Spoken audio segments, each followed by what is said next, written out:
Let's Okay, go. wonderful. It's so good to meet you. Thank you so much for taking a minute out today. I appreciate it. Well, thank you for inviting me. You bet. So before we begin, I always begin these with COVID. It seems like it's a while ago, but it was such a monumental thing that still sticks with us today. hmm How did you get through that COVID era, and how did it change the way that you live and do business now in 2025? Well, I was a mom during COVID. I had two young sons who were in their high school years. One of them has autism and developmental disabilities, and the other one is, typically functioning kind of a computer nerd. And I was homeschooling them at the time. So we were going to homeschool co-op every week or every other week. And that all canceled. That all got done. And fortunately, my son was old enough, my younger son, who is the typical one, he was old enough to go to junior college, like early admission program, where you could take your last year of high school in the community college setting, and everything was online. So he was just in his room online all the time. And my older son was mostly, you know, done with being academic. And so we did, you know, I'm trying to think what we did during that time because you couldn't go anywhere. Yeah, But we lived in Florida. So yeah, Florida, I mean, for me, I wrote this entire book, right?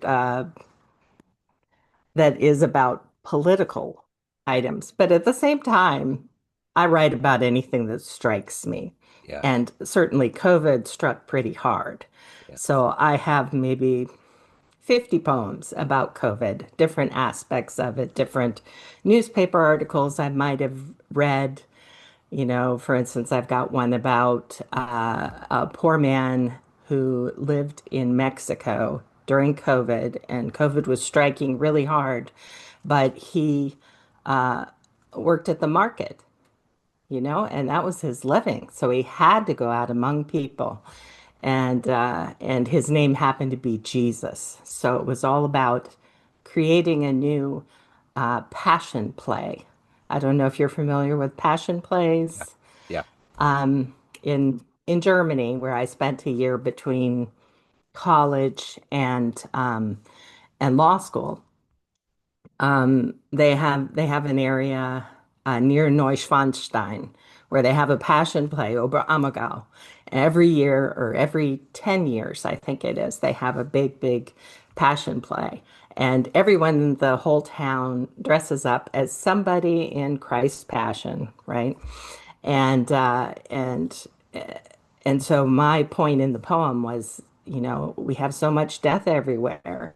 The passion plays were inspired by the plague. So we had our own kind of plague. And and who was going to write that new passion play was basically the last line because poor Jesus died at the market. yeah, yeah. Anyway, so those were the kind of things that came out of COVID for me. A lot of work, a lot of kids having to do online activities, trying to keep them busy, um, ordering a lot of groceries Yeah. through having them delivered. We didn't go too deep into the spraying things or anything like that. I just Yeah. figured they're clean enough. Yeah. Um, that's So, most of what happened. so let me ask you that, I remember around January of 2020, I was talking to an old Mhm. friend. We hadn't talked in years. And he said, I heard from school administrators that they're going to start getting computers ready to send home. And I have a son that's on the spectrum. He's 20 now. And it Oh. blanked my mind so hard, I just threw it out. Like I was like, no, no, no, no, no. He loves school. Yeah, the idea that they could spy on you. I remember hearing about that and just going, "Oh my goodness." Yeah. but just the routine, I mean, especially the kids that are on the spectrum or that have autism or Hmm. in the special needs realm, there's a lot of routine and that socialization. There's so many things that are very key, that are very good for them, and I was like, there's just no way. Yes. So, and Miles is Yes. very, very gregarious and very social. And I was like, I just can't even imagine. But yeah, it happened. And then I had a stepdaughter that was 13 going on 30. So they were both on different sides of it. So it was quite a time period. And I think for the kids, especially because we had mileage on our odometer, we had most of our lives with no real calamity like a pandemic or anything like that. Hmm. And all of a Oh, sudden, yeah. this is kind of their reality and they're young. Like you have to navigate it for yourself and them. It was interesting. And But it's hard for, like my younger son, high school, all the, social events he could have gone to, all the girls he could have met, all the, it was just all kind of put on hold for 2 years at yeah, least. I know it's wild. So let me ask you this. If I was to put you in front of a bunch of 12-year-olds at career day and one of the kids wanted to know what you do for a living, how do you answer that child? Hmm. Well, I would say about half of the time I'm a caretaker or caregiver for my son with autism. He's 25. Okay. So I do laundry, I make meals, I take him places, I clean up messes, things like that. Then about half of the time I am at a computer writing. I write a lot of poetry in response to events mostly. And then I also have a novel in the works that's about 75,000 words at this point. And I kind of put that on hold when I published this book because I thought, political poems is especially timely right now. So I just kind of put it on hold for a little bit, but I intend to get right back to it and finish that up maybe at 100,000 words. And that's basically a fiction story, takes place in a garden, and the primary character is a person with disability. So it's a person who has some intellectual issues, has to be in a group home. However, she has got an independent spirit and she wants to do things her own way. So you can imagine how that is an interesting person to put in a mix. And what happens is her group home, the person who owns it is an elderly gentleman who happens to be a kind of a legacy wealth person, right, of a very rich family. He decides, I got to sell the property. And so the home is going away. Everyone in it has to figure out what they're going to do next. And my character is determined to somehow hang on to it. So that's the premise. Yeah, that's wonderful. So take me back to your beginnings growing up. You had Mhm. mentioned Minnesota. What were the seeds of writing, of poetry, of escaping into the words, books that you loved? What were the foundational seeds that eventually led you to get published and to write more? I loved Harriet the Spy. Yeah, That book all about taking notes on people yeah, and every time I look at a tree trunk, I'm imagining like the little hidey holes that the little tiny elves live in because I think that's a scene in the book. yeah, And I love that. I loved there were a lot of books by Joan Aiken that I read at that point. I actually when I was living in Minnesota, I lived right next to a library. yeah. So I didn't have a choice but to be a book kid. I loved going over there and I was just a regular in the children's section which was on the bottom floor. And then I eventually, crept up into the adult section, and I really alarmed my father when I brought home the little red book of Mao Zedong. Just because I had heard of it, and I thought, oh, this is cool. But of course, I could never read it or anything. But I remember reading Something Wicked This Way Comes by Ray Bradbury, and that was very formative. I've always loved all, the dystopian kind of fiction, the 1984, Brave New World. all of which just seem to be coming home right now. Every 5 minutes, somebody says, Uh-huh. "Oh, it's just like 1984 right now." It's just like Brave New World, Yeah. one or the other. So, I never thought that we would get to this point where we would feel like that, because I would mhm, read them and I would be like, yeah, there's aspects, but it's like the mhm. frying pan to the head right now. Like it's happening, and Yeah, it's kind of like what is humanity capable of? yeah, So I think our institutions and, relative, egalitarian society, so money has not always been overly distributed to the upper classes in our history. So yeah, when we were growing up, 60s, 70s, 80s, more even distribution of wealth during that period of time. And certainly even before then. Probably you have to go back to like the 1890s, 1900s to get to the real robber baron era, when it was as bad as it is right now. But there's still a lot to go around. So we still have a lot of advantages in our culture. It's just how do we make it more fair for those who are suffering now? yeah. And it seems like the answer from the top is, oh, don't pay attention to them, or feed them some kind of propaganda and make them feel good, and don't worry about their actual needs. So. Yeah, Obviously, my book, Polemics, has kind of a liberal bent to it, but I like to say that it's not only a handbook, for patriotic liberals, which patriotism has kind of been stolen from the liberals in the past 20 years. Um, but it's also for those who just feel like their patriotism is flagging. It's so to speak, it's kind of a pun there.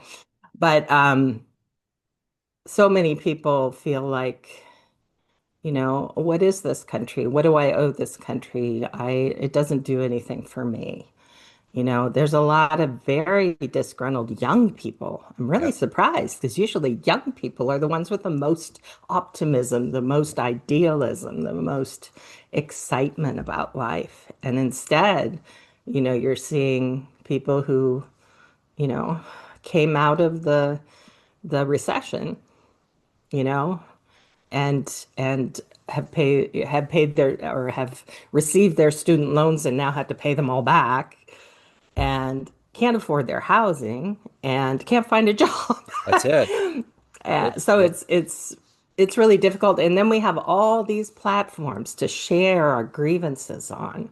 So it just kind of multiplies and makes it more, might make people feel worse than if they looked just, clinically at their situation and didn't pay attention to all the noise. Yeah, But it's not a good thing. It's not fair to our children. And of course, they're worried about climate and they're worried about a lot of things that, maybe people my age don't have to worry as much about only because we're going to be gone when it yeah. really, really hits. But But having a child with autism, special needs, which I feel it too, it's like there's an extra set of urgency that things don't get to such a decrepit place because there's been other civilizations that have taken downward dic dictator style governments that have looked upon them, and it frightens me. But um, we as adults, we have to keep our chin up. We have to show them that the positivity, the Jimmy Kimmel spirit is going to shine through. There's levels of there's very small pieces of revolutionary that are happening right now before us that we wouldn't mhm. think are that, but they're happening in front of us right now that need to keep our spirits shining. There's people saying things, there's things that are happening, and I believe no matter what. I remember reading something recently where children that were in Auschwitz, the only way they kept themselves alive was to dream that they would get out of there and celebrate Christmas. And I was telling my wife the other day when is every day the headlines are dire and dire. I'm like, you got to just think about that thing in the future.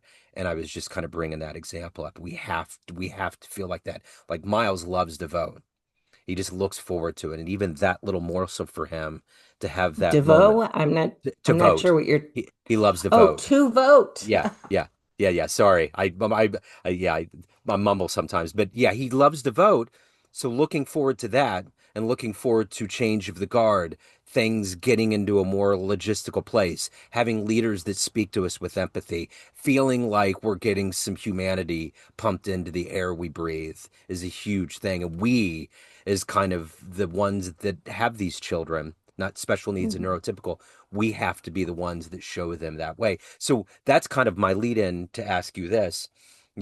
I've written poetry my whole life. I just got published for the first time last year, and it's always been therapeutic Wow. to me. It's always been kind of poor man's therapy to me. Like to get all of that out. Do you feel like in these insane times, this political, surreal world of satire, that helps you therapeutically to write all of this down? Oh, absolutely. Yes. That's the driving force behind it. I think you can't keep it all in your brain. Yeah. It's just not possible to juggle all those balls. So if some yeah, that's kind of the way I know if there's a poem brewing is, if I've got some feeling in me that just won't go away and I have to pin it down and maybe it comes as a phrase or, it just depends or an image and then I will just play with it. And then usually the it'll resolve itself in some way. Even though the problem maybe hasn't gone away, at least I kind of know how I feel about it. I know I'm one of those people that it's hard for me to speak my feelings. If you say, "Oh, how are you feeling?" and you start to cry, then I'm like, "Ah, I don't want to talk about that." Yeah. But if I have a pen in my hand, then I can create the image that reflects how I'm feeling. And that is satisfying to me. So yes, therapy definitely. And certainly through COVID, in fact. This is funny, but I lost my father right before COVID. So I was going through, I was executor and I had to go through all his possessions. I had to go through his house, all that stuff. That can be very hard, Yeah. very weighing on you emotionally. And so to get me through it, I had a therapist, and our therapy sessions would consist of me reading the poetry I had written it since the last session, because I just, that was the way I expressed it. Yeah. And I've always been a journaler. I've always tried to keep track because, your life gets busy. You can't just sit and write books all the time. Yep. I have 4 kids, my husband has a job, I've got to keep food on the table, things like that. So I think it's helpful just to keep some kind of record and know that like I like to listen to the podcast of Charlie Sykes sometimes, and he always says, you're not the crazy one. Just remember, you're not the crazy one. Right. That's right.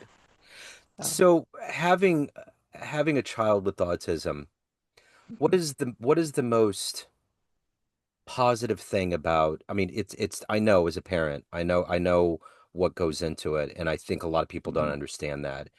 And I quite frankly don't want them. I don't talk about it that much. But the one thing I am very cognizant of is what Miles has given me, the gift that he's given me of seeing this world in a whole different, absolutely unbelievably magnanimous way that I would have never gotten before. mhm. What is your child brought to you? What kind of gift have you gotten from being a caregiver and being that close to that world? Wow. Well, I mean, I think you definitely I want to say compassion, but it's not really compassion. It's not me looking to someone who's in a worse situation than me and feeling sorry for them, like pity. It's more realizing there are all kinds of people in this world, and every one of them. has as much value as every other one. And I think that's not widely adopted Right. in our society. Yeah. Um, and I think it's wonderful that in our generation, um, or in this generation of kids, I should say, the ability to participate in your environment has increased exponentially. I Yeah. mean, when I was a kid, there were no disabled kids in my class. There Yeah. was no one. As far as I knew, there were no disabled kids in my community. I think I saw one person with Down syndrome who used to cycle in the park. That was the only one I was aware of. Yeah. And that's a really sad state of affairs. Yeah. Now, even though some people don't understand, they accept people with different abilities Yeah. in every situation. You go to Publix, people are very friendly. You go to um, a store or a school or any coffee house, anything like that, they will understand. And I think the most difficult thing for me has been to try to train the behaviors that allow him to function without without attracting too much attention, Yeah. so just not major messes, not major um, behavioral episodes or anything like that. And we have, young men have a lot of stuff going on biologically across the board. Every young man does. So it's a challenge. And a lot of people, I know have already got their kids somewhere else. Yeah. And they're no longer living in the family home. So we feel very fortunate to still have him in our family home. And we want to try everything we can to keep it that way until he has a home of his own. But we'll see. It's, I I think the most difficult thing about this is not knowing the future. That's it. I get it. I mean, you want to plan, but you don't really know You don't. what's out there. How do you remain hopeful? How do you remain hopeful? Mm. Um, I just see new things, uh, new progress every day. I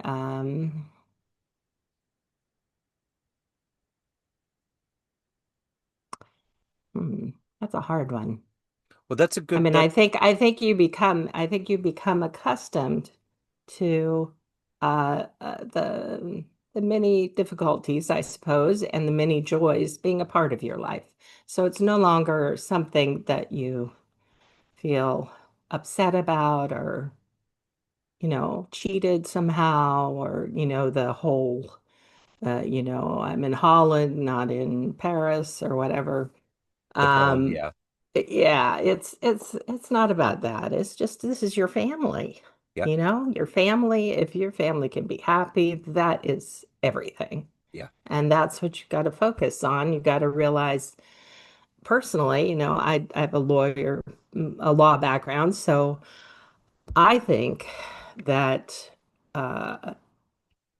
there is a gap in what the state and federal government do for these people with differing abilities, and that really needs to be more clear to people, and Yeah. it needs to be um, a continuous process, something that is natural and fostered and um,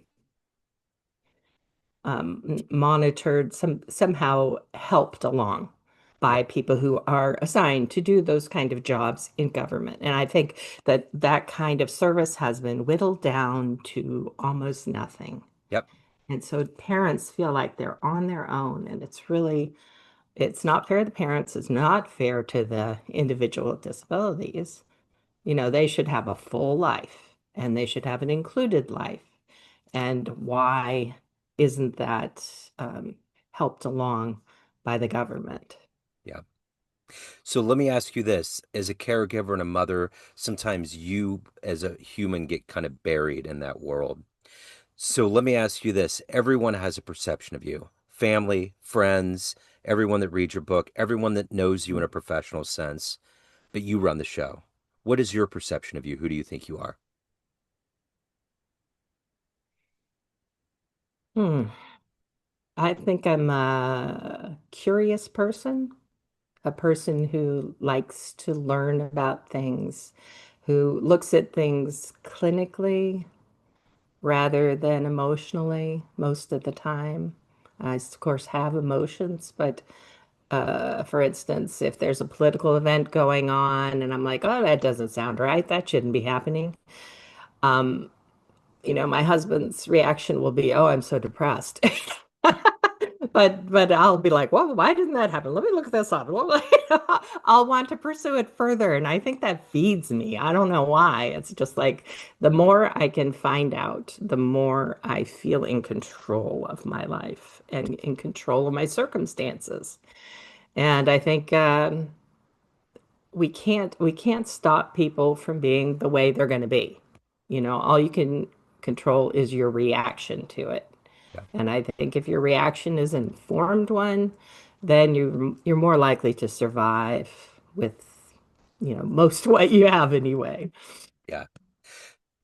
So if anyone wants to pick up a copy of your book, Polemics, they want to reach hmm out, they want to learn more about all of the good stuff you're doing, where's the best place to go?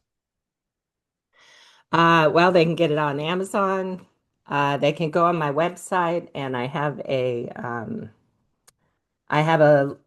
page there that says Buy Polemics, and that will take you to a universal book link. So you can buy it at Amazon, Barnes and Noble, all different places, either in ebook or in paperback. Plus, pretty soon, starting next week, I'm going to be recording an ebook.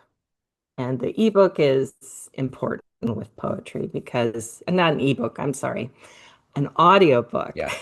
Yeah. The audiobook is important with poetry because, you know, uh, no one knows better than the author how it's supposed to sound. Yeah.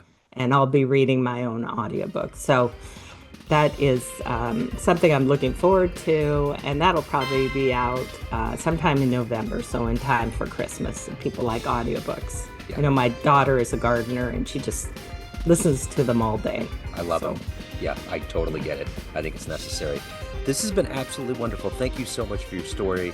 Thank you for your time. I'm so glad that we arced into our worlds for a little bit. It's been yes. wonderful. Thank you so much. Yes, it's very nice to meet you and good luck to your son. Yes, same to yours. I appreciate it. Thank you.